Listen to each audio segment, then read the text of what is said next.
normalnya. Evaluasi adaptasi Prinsip ketapel. keluar dari sebuah zona nyaman. Gak semudah itu. Boh piye carane militan, orang kolaborasi, Engineering, roadmap, bisnis kuliner. kita melompat lebih jauh. Tapi tetap deg-deg. Sebuah proses.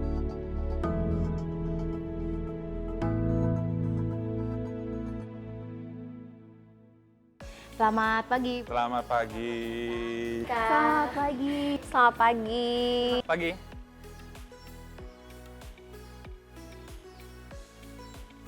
Bagaimana Anda menyikapi pandemi ini, terutama masalah bisnis makanan di saat-saat yang seperti ini?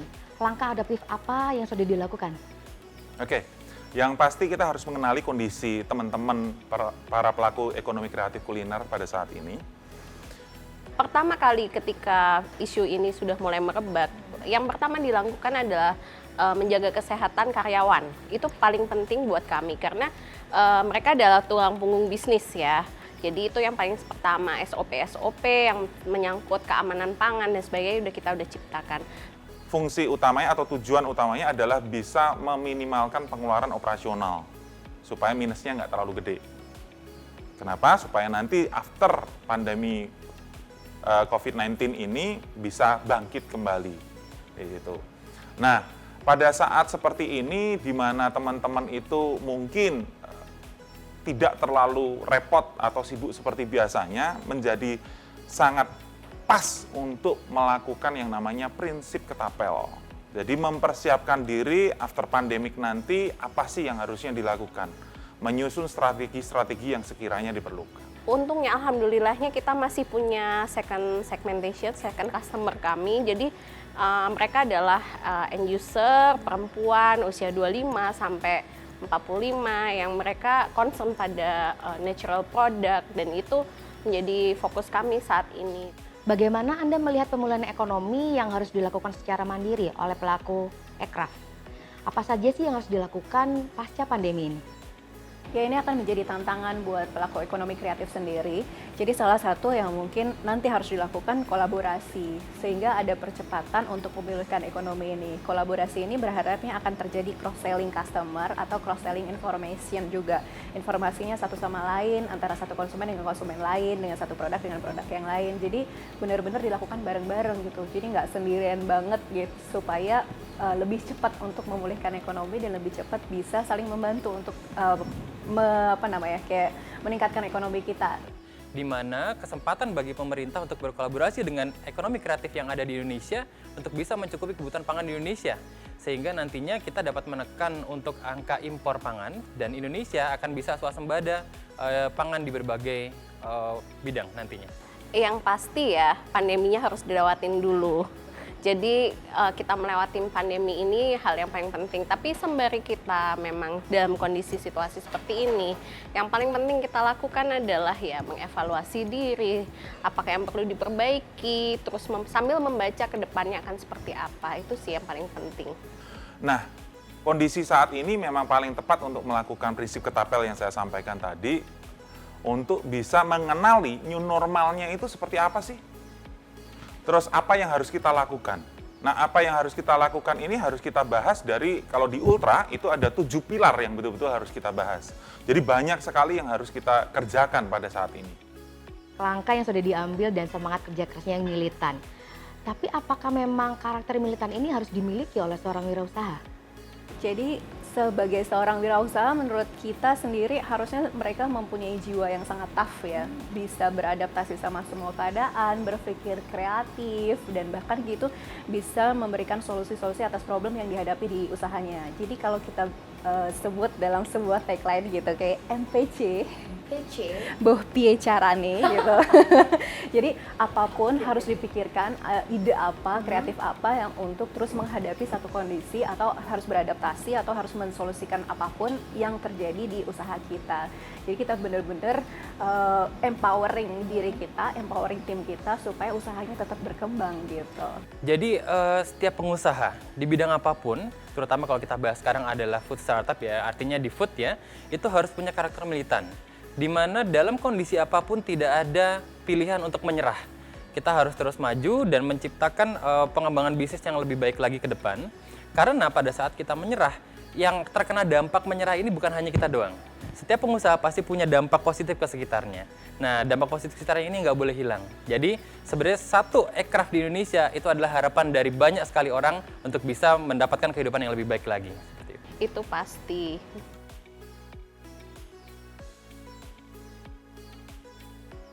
Berbicara lebih lanjut tentang wirausaha dan sepak terjangnya. Apa itu Food Startup Indonesia dan mengapa pelaku ekraf harus ikut di dalamnya? Nah ini, Food Startup Indonesia menjadi ajang yang paling tepat bagi para pelaku ekonomi kreatif kuliner, terutama, untuk bisa melakukan prinsip ketapel yang dari tadi kita omongin. Ya, bisa re-engineering your business. Startup Indonesia ini adalah event yang keren banget. Jadi menurut pengalaman kita sendiri, kita join di Food Startup Indonesia itu, jadi kita keluar dari sebuah zona nyaman. Sebelumnya kita di dalam kayak seperti katak dalam tempurung gitu. Jadi kita tidak bisa melihat sesuatu yang lebih besar yang terjadi di sana. Satu, kita mimpinya dulu kurang besar.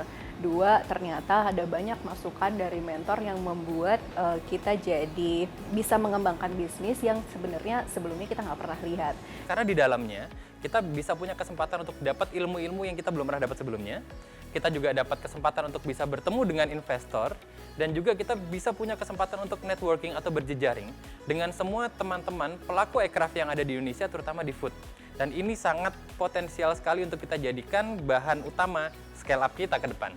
Yang paling penting lagi sebenarnya ada ekosistem yang benar-benar bisa mendukung dan mendevelop bisnis kita. Jadi punya ekosistem yang sangat keren untuk belajar, untuk juga meluaskan distribusi, untuk juga meluaskan bahkan mendevelop bisnis.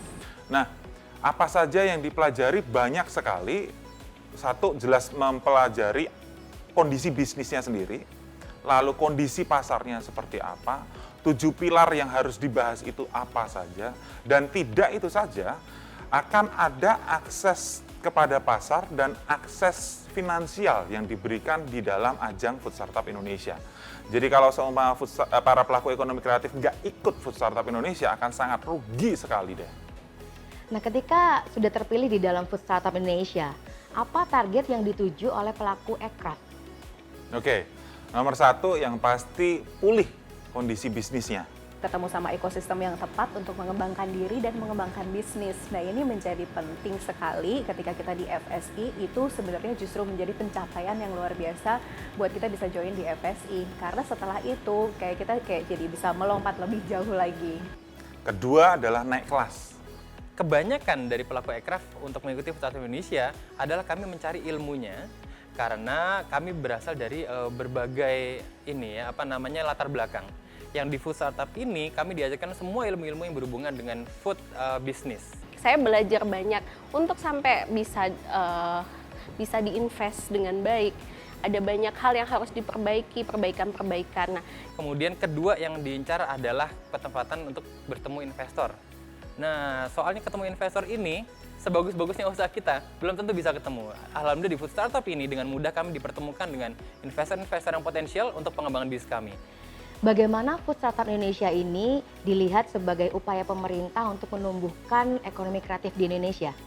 Luar biasa, karena acara Food Startup Indonesia ini sudah didukung oleh pemerintah sejak tahun 2016, jadi udah lama sebetulnya. Dan setiap tahunnya Food Startup Indonesia ini selalu memperbaiki dirinya untuk lebih baik lagi dan berkembang secara eksponensial. Fasilitas yang diberikan sama pemerintah ini benar-benar bisa membuat ekonomi kreatif benar-benar tumbuh lebih baik dan efisien, sehingga benar-benar bisa membantu pilar ekonomi bangsa. kami sangat terbantu. Jujur, kami sangat berterima kasih dengan Food Startup Indonesia dan pemerintah. Untuk itu, di dalam Food Startup Indonesia ini programnya mengembangkan setiap ekonomi kreatif yang nantinya setiap ekonomi kreatif ini akan mengajarkan kembali ilmu yang diajarkan kepada pelaku ekonomi kreatif di sekitarnya, sehingga akan menciptakan lebih masif lagi dampak demi kemajuan Indonesia. sebenarnya bukan bantuan dana ya yang diberikan pemerintah, tapi lebih banyak bagaimana kami bisa meng-scaling up akses-akses itu yang sebenarnya selama ini sangat sulit dicari, terutama untuk teman-teman startup, untuk teman-teman UKM. Nah, akses-akses ini yang membuat kita sangat terbantu untuk bisa men-scale up diri sendiri, hingga sebenarnya kalau untuk di Moonshine hingga sampai kami sepesat ini dalam waktu dari Food Startup Indonesia tahun 2018 kami lolos hingga saat ini. Manfaat apa sajakah yang bisa didapat oleh pelaku ekonomi kreatif dalam Food Startup Indonesia? Oke, kalau kita ngomong manfaat banyak banget ya. Dari segi ilmu sendiri kita akan diajarin yang namanya bagaimana caranya berbisnis. Ya, mulai dari roadmap bisnis kuliner itu sebetulnya seperti apa. Kita kondisinya bisnisnya itu apa sih sebetulnya bisnis kita? Posisinya lagi ada di mana, harus ngapain, pilar aja yang dibahas itu kan ada sebetulnya ada 7 ya. Ada bisnisnya itu sendiri, ada produknya, ada accounting, ada marketing, distribution, legal, dan human resource. 7 pilar ini harus dibahas semuanya. Kenapa? Untuk bisa semuanya seimbang, kalau ibaratnya meja itu kakinya itu ada yang timpang kan bisa nggak seimbang, bisa jatuh, ambruk. Nah, kalau dari pengalaman kita sendiri, kita jadi bermimpi lebih jauh, bisa mendevelop bisnis kita juga, kayak gitu, sesuatu hal yang sebelumnya kita tidak bisa melihat sendiri, tapi diberikan saran dari mentor-mentor. Nah, yang penting lagi, dari mimpi yang besar itu bisa diwujudkan ke dalam action-action kecil yang nyata, yang bisa untuk mengembangkan bisnis dan usaha pelaku ekonomi kreatif ini. Kita akan kenalkan juga dengan mentor-mentor yang kelas nasional dan internasional. Akses, terus pengetahuan, terus banyak hal yang kami bisa dapat dari situ. Jadi kami punya jejaring yang bisa membantu kami untuk punya mitra atau bahkan supplier atau distributor, reseller dan sebagainya. Kita kenalkan juga dengan pasar yang ada di Indonesia secara nasional maupun internasional, dan juga akses finansial. Yang pertama kali dan terasa sekali bagi kami adalah kesempatan untuk bisa belajar langsung ilmu-ilmu terapan bisnis makanan langsung kepada owner-owner atau founder-founder dari usaha yang sudah berkembang. Itu pertama yang kami incar. Kemudian kedua adalah kesempatan bertemu investor. Alhamdulillah pada saat pertama kali kami ikut, kami langsung bertemu dengan banyak sekali investor yang kami tidak pernah impikan sebelumnya. Ketemu di situ, jadi itu potensial banget buat kami.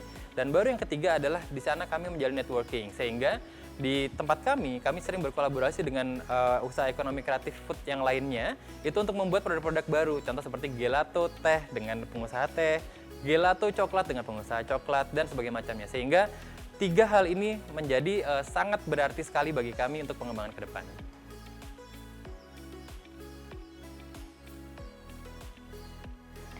Lebih teknis lagi nih tentang Food Startup Indonesia 2020. Bagaimana cara mendaftar dan supaya terpilih di dalam Food Startup Indonesia?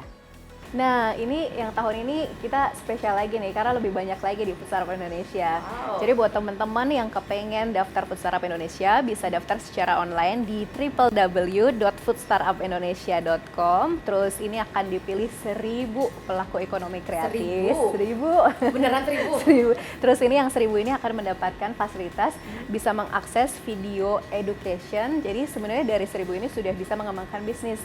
Terus nanti akan dipilih lagi menjadi 100 Food Startup Indonesia, di mana ini akan mengumpulkan pitch deck. Nah, setelah itu akan ada acara demo day, ketemu sama mentor, investor. Jadi kalau secara gampangnya nih, daftar online, setelah itu terpilih 1000, setelah itu terpilih 100 Food Startup Indonesia, setelah itu kirimin pitch deck, terus demo day, gitu. Memang tampak berbeda ya dari tahun-tahun sebelumnya. Namun ada yang sama yang saya amati dari tadi adalah peserta harus mengumpulkan pitch deck. Nah, bisa dijelaskan apa sih pitch deck itu? Oke, pitch deck itu simple banget ya. Pitch deck itu sebetulnya adalah bahan untuk kita bisa berpresentasi. Itu namanya pitch deck. Nah, cuman pitch deck yang kita maksud di sini adalah bagaimana kita bisa menggambarkan tentang bisnis kita dalam 10 sampai 12 lembar menggunakan PowerPoint atau bisa nanti dirubah menjadi PDF di situ. Supaya kita itu bisa memberikan penjelasan mengenai bisnis kita kepada orang lain dan membuat orang lain tersebut tertarik terhadap bisnis kita dengan tujuan apapun itu. Misal untuk pasar, atau mungkin untuk investor, atau untuk orang siapapun itu supaya bisa ada ketertarikan terhadap bisnis kita. Itu yang dimaksud dengan pitch deck. adakah biaya yang harus dipenuhi oleh peserta ketika terpilih dari 1.000 pelaku aircraft menjadi 100 food startup Indonesia? Nggak ada. Pokoknya semuanya, jadi yang nanti akan di-cover oleh Bapak Rekraf adalah penginapan, kemudian adalah penyelenggaraan, dan juga akomodasi selama di venue. Jadi itu udah di-cover sama Bapak Rekraf semuanya. Nah, nanti pelaku usaha atau aircraft masing-masing yang terpilih itu hanya harus mempersiapkan, pertama adalah biaya untuk transport dari kota asal ke kota tujuan, tempat kita seleksi. Kemudian yang kedua adalah nanti untuk biaya persiapan sampel produknya, dan juga untuk biaya kebutuhan pribadi nih. Nah, jadi itu aja yang perlu disiapin. Nah, di sini nanti kenapa sih harus ada biaya sampel? Karena sampel ini nanti akan dipresentasikan ke Dewan Juri dan juga nanti ke investor.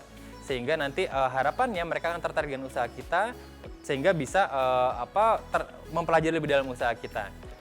Sepertinya menyenangkan dan juga sekaligus menegangkan ya di dalam Demo Day ini. Nah, bisa dijelaskan atau diceritakan apa saja sih yang terjadi di dalam acara Demo Day Food Startup Indonesia?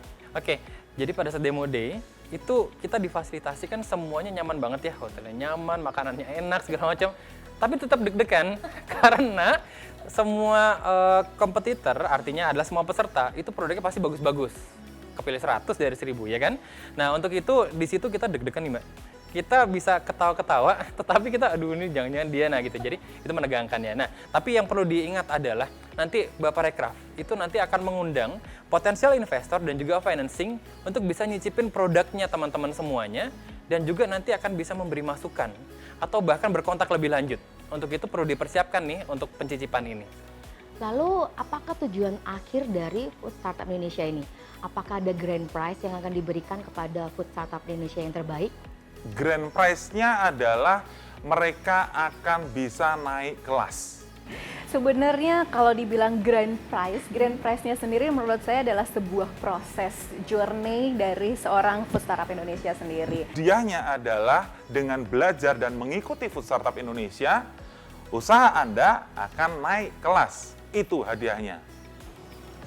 Jadi sebenarnya food startup sendiri bukan sebuah kompetisi untuk mendapatkan hadiah.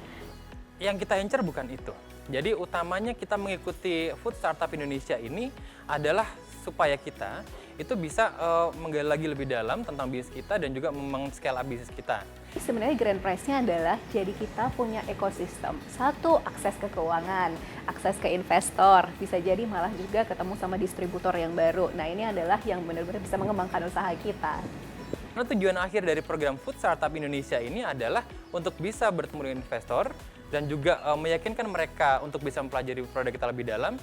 Baik-baiknya, insya Allah ya, mendapatkan invest dari mereka atau bahkan dari financing lainnya. Nah, untuk semua keterangan lebih lanjut bisa langsung diakses di www.foodstartupindonesia.com. Baik, untuk akhir nih, adakah pesan penutup yang bisa disampaikan kepada pelaku aircraft kuliner Indonesia?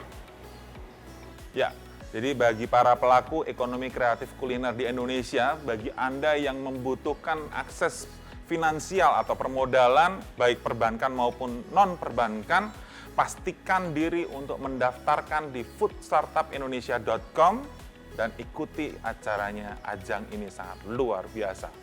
Salam Food Startup Indonesia.